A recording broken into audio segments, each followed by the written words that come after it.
안녕하세요. 성경을 읽다 보면 가끔, 이게 무슨 뜻이지? 하고 고개를 갸웃하게 되는 이야기들이 있잖아요.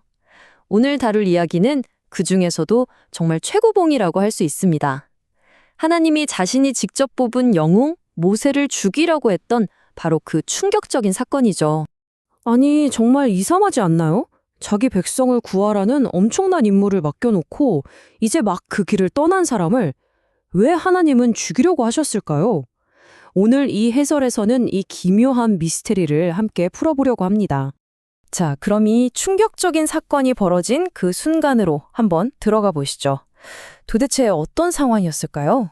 아시다시피 모세는 처음엔 계속 떼잖아요. 저는 못합니다. 말도 잘 못하는데요. 하지만 하나님은 그를 설득하고 지팡이에 기적을 행할 능력까지 주시면서 파라오에게 맞서라고 보내셨어요. 그렇게 장대한 여정이 막 시작된 참이었습니다. 성경 구절은 바로 이렇습니다. 정말 읽을 때마다 소름이 돋지 않나요? 방금 전까지 사명을 주셨던 그 하나님이 갑자기 길에서 모세를 만나 그를 죽이려 하신다니 이건 앞뒤가 전혀 맞지 않는 정말 이해할 수 없는 상황이에요. 그런데 진짜 흥미로운 건요. 이 미스터리를 푸는 열쇠가 바로 다음에 이어지는 어쩌면 더 기이하고 긴박한 장면 속에 숨어 있다는 겁니다. 한번 상상해 보세요. 남편 모세가 지금 하나님의 공격을 받아 죽어가고 있어요. 숨이 넘어가는 그 절체절명의 순간에 아내 십보라가 갑자기 돌칼을 집어들더니 자기 아들에게 응급 할례를 시행하는 겁니다. 정말 정신없고 긴박한 장면이죠. 자, 여기서 할례가 뭔지 잠깐 짚고 넘어가야 해요. 이게 그냥 단순한 종교의식이 아니거든요. 이건 이스라엘 백성이라면 나는 하나님의 백성이다 라고 몸에 새기는 아주 근본적인 언약의 증표였습니다. 창세기 때부터 내려온 아주 중요한 약속의 표시였죠. 그러니까 이걸 안 지키면 말 그대로 공동체에서 잘려나간다는 의미였어요. 이건 해도 되고 안 해도 되는 선택사항이 아니라 그야말로 정체성과 생존이 걸린 문제였다는 거죠. 좋아요. 그럼 이제 좀 더 깊이 들어가 보죠. 이 할례라는 약속 하나를 어긴 게 왜 한 나라의 지도자를 죽음 직전까지 몰고 간 걸까요? 아니 근데 이상하잖아요. 모세는 누가 뭐래도 히브리인이잖아요. 자기 민족의 이 가장 기본적인 법을 어떻게 자기 아들한테는 빼먹을 수가 있었을까요? 성경이 딱 꼬집어서 이것 때문이다라고 말해주진 않아요. 그래서 학자들이 몇 가지 추측을 하는데요. 이집트로 가는 길이 너무 급해서 그랬을 수도 있고 또 80년이나 이방 땅인 미디안에서 살다 보니 좀 무뎌졌을 수도 있겠죠. 혹은 이방인 아내였던 십보라나 그 가족이 반대했을 가능성도 제기됩니다. 이게 바로 핵심입니다. 이스라엘이라는 언약 공동체를 이끌어야 할 지도자가 정작 자기 집안부터 그 언약의 가장 기본적인 증표를 어기고 있다면 그 리더십에 힘이 실릴 수 있을까요? 절대 아니죠. 여기 표를 보시면 그 간극이 확 느껴지실 거예요. 백성들이 지도자에게 기대하는 모습은 당연히 언약과 완전히 하나 된 모습이겠죠. 그런데 모세의 현실은 어땠나요? 자기 가정에 아주 중대한 언약 위반이 있었던 거예요.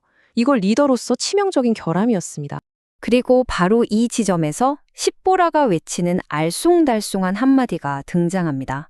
이 말이 이 사건의 훨씬 더 깊은 상징적인 의미를 확 풀어주는 열쇠가 됩니다. 아들의 할례를 통해 남편을 살린 십보라가 이렇게 외칩니다. 당신은 참으로 내게 피남편이로다. 와, 피남편이라니. 되게 강렬하고 좀 기이하게 들리는 표현이죠? 대체 이게 무슨 뜻일까요? 이 부분에 대한 황창기 박사의 분석이 아주 흥미로운데요.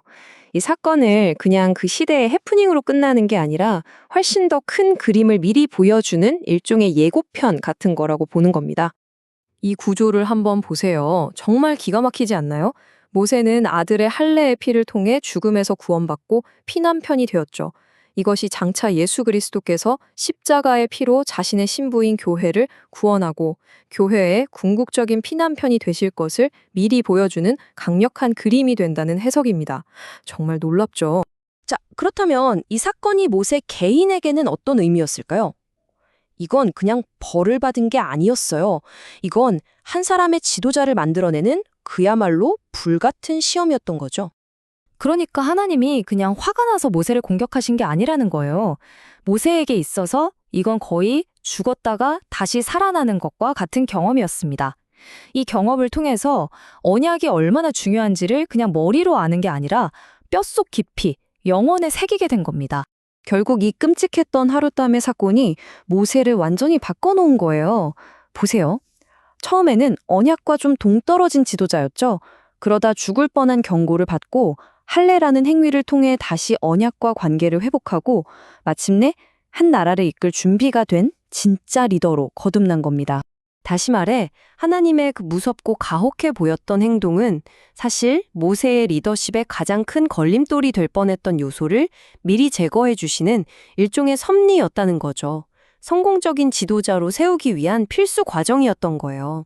이 이야기가 오늘을 사는 우리에게도 시사하는 바가 참 큽니다. 바로 우리가 인생에서 겪는 예상치 못한 위기나 고난이 어쩌면 그 이면에 우리가 깨달아야 할 더 깊은 의미나 하나님의 가르침을 품고 있을지 모른다는 것. 그래서 마지막으로 이 질문을 여러분께 던지고 싶습니다.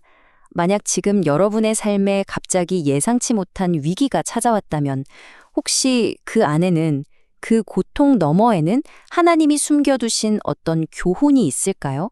한 번쯤 깊이 생각해 볼 문제인 것 같습니다.